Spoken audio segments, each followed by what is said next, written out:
பெரும்பாலும் கருப்பு நிற ஆடைகளை பலர் விரும்புவார்கள். பொதுவாக கருப்பு நிற ஆடைகளை அணியும் போது தன்னம்பிக்கையும் உணர்வுகள் மற்றும் உணர்ச்சியாகவும் குறிக்கோளாக செயல்படுவது என அணியும் நபர்கள் உணர்வதாக சொல்லி கேட்டிருப்போம்.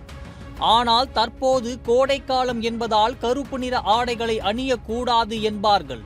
அது ஏன், எதற்கு என்பதை பற்றி இந்த செய்தி தொகுப்பில் பார்க்கலாம். அதாவது கருப்பு போன்ற அடர் நிற ஆடைகள் சூரிய கதிர்களை அதிகமாக உறிஞ்சி உடலை விரைவாக வெப்பமடைய செய்யும் என்பதால் கருப்பு நிற ஆடைகள் அணியக்கூடாது என்கின்றனர்.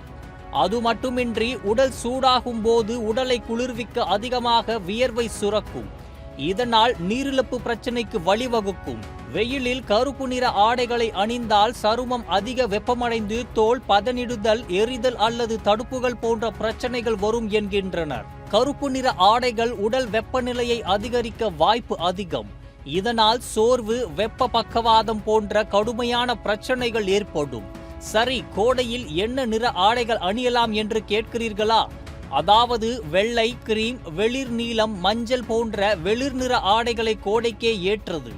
குறிப்பாக பருத்தி, கைத்தறி போன்ற லேசான காற்றோட்டமான ஆடைகளை அணியலாம். நீங்கள் விரும்பும் கருப்பு நிற ஆடைகளை எப்போது அணிய வேண்டும் என்று தெரியுமா? அதாவது மாலை அல்லது இரவு நேரத்தில் கருப்பு நிற ஆடைகள் அணியலாம்.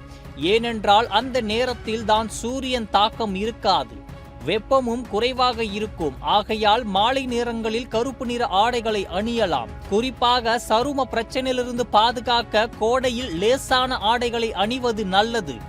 இது உங்களை பக்கவாதம், நீரிழப்பு, தோல் பிரச்சனைகளிலிருந்து பாதுகாக்க மிகவும் சிறந்தது.